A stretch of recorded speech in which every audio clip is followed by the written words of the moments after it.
Keeping Up with the Kardashians showed the life of one of America's richest families, and it had one of the longest-running seasons of any reality show. But as much as people liked to see who Kris Jenner was dating next, or what new business venture Kylie was getting into, many people soon stopped liking the family. Each member of the family has been at the top of some sort of controversy, making it hard to keep defending them. So here's the full story of the Kardashians and why they stopped being fans' favorites. Is that though? Every other day has been torture. The Jenner clan started because of the efforts of one woman, Kris Jenner. Kris Jenner was born in San Diego, California in 1955 to two working-class parents, her father being an aircraft engineer. Her childhood wasn't fancy compared to the kind of life she provided her children. In 1962, her parents got divorced and sold the family house, and her mother got custody of her and her sister. They moved from the Point Loma area of California, where their house was originally, to Claremont, California. A year after her parents divorced, Kris Jenner experienced another tragedy, which was a cancerous tumor on her bone.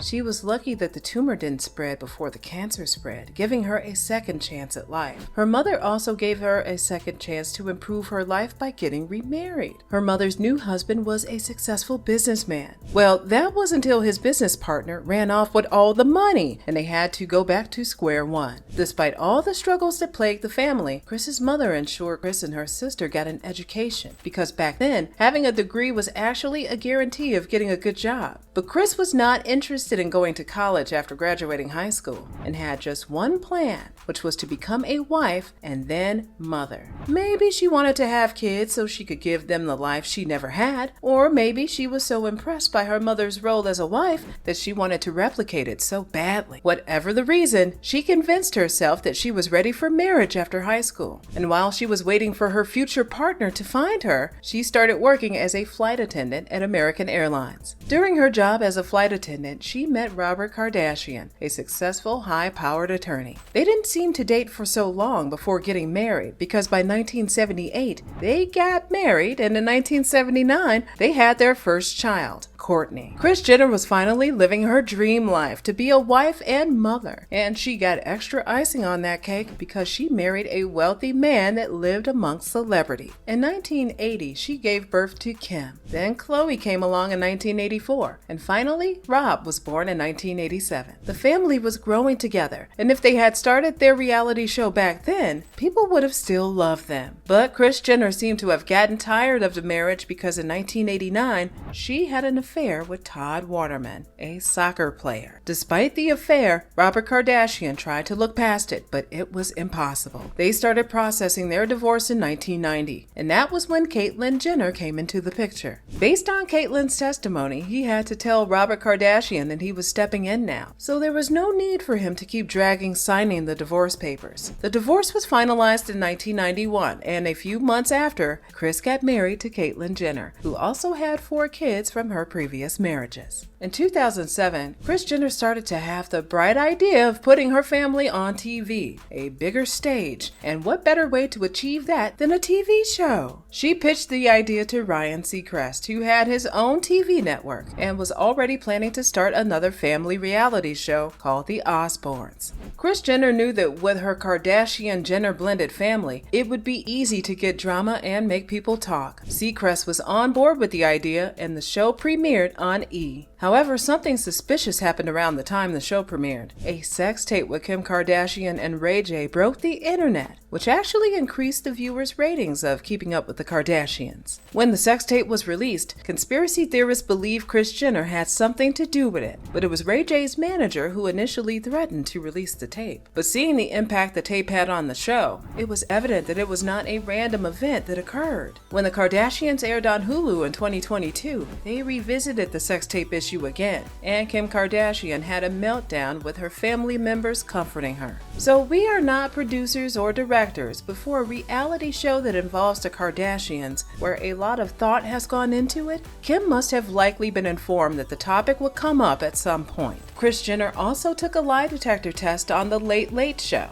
And when she was asked if she was involved in the release of Kim's sex tape, she denied it, and apparently, the polygraph reader said she was telling the truth. After that aired, Ray J went on a social media rant and seemed to have a lot to say. Based on the chats he released, Kris Jenner asked for his permission before leaking the sex tape, and he agreed. When Kim started acting like a victim in the case, he told her that she was painting him as a bad person. Her response was even if she wants to move past the scandal, she's allowed to express how she feels about her sex tape being in public. But what way could you possibly be feeling if your mother was behind it? Even if it wasn't just her body out there, people had more smoke for Kim Kardashian after the sex tape dropped. But considering the circumstances surrounding the situation, she low-key deserved it. Although Ray J threatened to sue the family, no lawsuit has shaken the internet yet, so they may have reached an agreement. If any of the allegations are true, it means Kris Jenner would willingly put her children in uncomfortable positions if it would help their career. Willingly sharing your child's sex tape so your show can go viral is a bad look for anybody, and seeing how Kris milked the situation, it's hard to believe she was innocent in all of this. What would even be more embarrassing is the fact that Kim Kardashian always turned into a fountain of tears whenever the issue came up, which was an insult to the people whose lives had been negatively affected by their sex tape getting leaked accidentally. Many people hate the Kardashians for their fake approach to issues just for the cameras, and this case with Kim and Ray J's sex tape is just one of the few times they went out of their way to deceive people. Almost every member of the Kardashian Jenner clan has had some work done on their body, and unless you still exist in the 19th century, then you know there's no problem with getting plastic surgery. The only problem is when you get work done and start to convince people that it's because you became a gym rat that you achieved that body goal. Khloe got some hate when she launched her weight loss show, Revenge Body with Khloe Kardashian. In the show, she selected lucky participants with the aim of transforming them and helping them achieve their weight loss goals. The only problem with the show was that she was going to make them choose the route of working out when she had followed the route of surgery. Khloe loves the gym. She shows her progress from time to time on her social media. But we can't forget that she went under the knife when she started struggling with her weight. To start a reality show for people to then lose weight through exercise seemed like mockery. Placing people in their insecurities like that on international TV when you did the opposite was quite disappointing. The show had low viewer ratings, which could have also been partly because most of the contestants didn't have interesting personalities. But the show was an out-of-touch move by Khloe, and it seems like being out of touch runs in the family. In 2022, the women of the Kardashian Jenner clan were doing an interview, and Kim Kardashian felt so ecstatic and decided to give unsolicited advice. She suggested that women in business should stop complaining and get off their asses and work harder. Before social media and the advent of the internet, women have always been relegated to the side and have had to work 10 times more just to be afforded the same respect as their male counterparts. So for a successful woman like Kim Kardashian to say women need to work harder, it was insulting to any woman in business. What would be her definition of hard work? Kim Kardashian definitely worked hard for everything she has now, but none would have been possible if her mother didn't have the connection she had. In today's world, how many people would buy beauty products or clothes from a rando? Almost nobody. But people would rally behind a celebrity like Kim Kardashian, even if her items may be overpriced and nothing new. When women called her out for her tone-deaf comment, she tried to explain away the situation. Based on her explanation, the statement was taken out of context. She claimed that right before making that tone-deaf comment, she was just talking about people that act like being in a reality show doesn't take effort or hard work. Kim then went on to apologize for the comment, but it took her 19 days to address the complaints. It was evident that she was only apologizing because of the bad rap it was giving her and her brand, not really because she understood how out of touch her comment was to women that already work hard. As we mentioned earlier, being out of touch seems to run in a family, because during a promotion of some products from Kylie's Cosmetics, Kylie Jenner claimed that money wasn't that important. At the time of this statement, Kylie was a billionaire, and for you to get to that point, it means you invest a lot because you know the value of money. Also, considering the fact that Kylie grew up rich, it was weird that she thought money was not important. Did she think she would have her beautiful life without money? Or anything she dabbles into will be successful without money?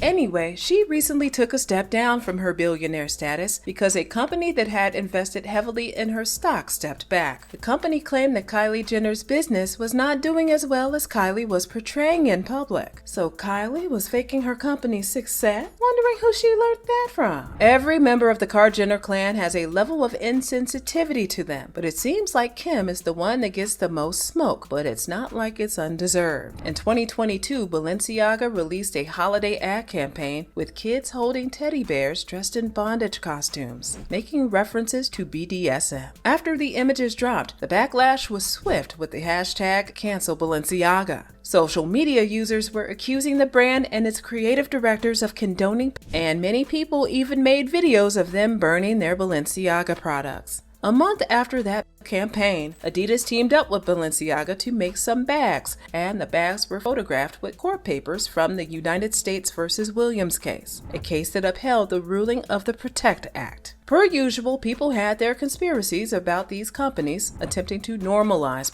Considering how news keeps coming out almost every month of an influential person it may not be so much of a stretch. In the heat of Balenciaga receiving backlash, Kim Kardashian cut all ties with the brand because the allegations were too heavy. But definitely not too heavy and embarrassing enough for her to go back to the brand and sign a 2-year deal as the face of the fashion house. Even with the controversy, Kim Kardashian did not at any point stop rocking items from the brand. For her to confidently go back to working with Balenciaga, it was obvious that she never cared from the start and simply didn't want people to hate on her. Balenciaga released an apology for the campaign, but the important concern is why it was ever created. If you actually care for the well-being of children, why would anyone approve of that kind of concept? Or were they trying to pander to a new audience? Kris Jenner, being her children's manager, doesn't seem to have any core values, considering how she allows them to run wild with their ideas and crazy opinion. As a mother of 4, Kim Kardashian was really unwise for signing a deal with Balenciaga, because an apology doesn't mean that case won't repeat itself on a larger scale. The Kardashian Jenner clan has also been accused of appropriating Black culture, especially with Kim's America Vogue shoot in 2021. As some social media users pointed out, she copied some poses and hairstyles of notable Black women like Beyonce and Naomi Campbell. To make matters even worse, she claimed in the interview that she didn't have women she looked up to as beautiful until Salma Hayek and Jennifer Lopez became famous. Nobody really cares who your beauty inspirations were, but to say they were no beautiful role models for you until J-Lo and Salma Hayek came along is rude. Many people were angry that society keeps defining beauty based on what the Kardashians do, and not based on the history behind the looks that the family keeps passing off as original ideas. But that's not the first time Kim Kardashian has been accused of cultural appropriation. In 2019, the socialite announced a brand, which she named Kimono. If you know anything about other cultures, then you know that kimono is a Japanese traditional wear. So for Kim Kardashian to want to name her brand after the cultural heritage of a whole country, and also want to trademark it, that's really something to be disappointed in. After being called out by fans, she changed the name to Skims, but it doesn't change the fact that it takes thousands of people to call her out for her to respect people's cultures. In the Kardashian Jenner clan, Kendall has always been seen as the least problematic because she's solely focused on her modeling career. However, she has also gotten herself involved in a fair share of racial insensitivity. Pepsi released an ad featuring Kendall Jenner. The ad showed people protesting for the Black Lives Matter movement and Kendall holding a can of Pepsi to the police officers at the protest ground. Apparently, the police officers seemed calmer after taking the Pepsi, and the message the company was passing across was that protesters had to be less insensitive if they wanted the BLM movement to progress. The ad got backlash with Bernice King, the daughter of Martin Luther King Jr., saying she wished her father knew the power of Pepsi when he was marching for Black people. Who knew that Pepsi could solve world hunger and also end violence? Kendall Jenner was obviously not the creative director, but she had gone through the concept before accepting the job. How do you see that kind of concept and still agree to be in the ad?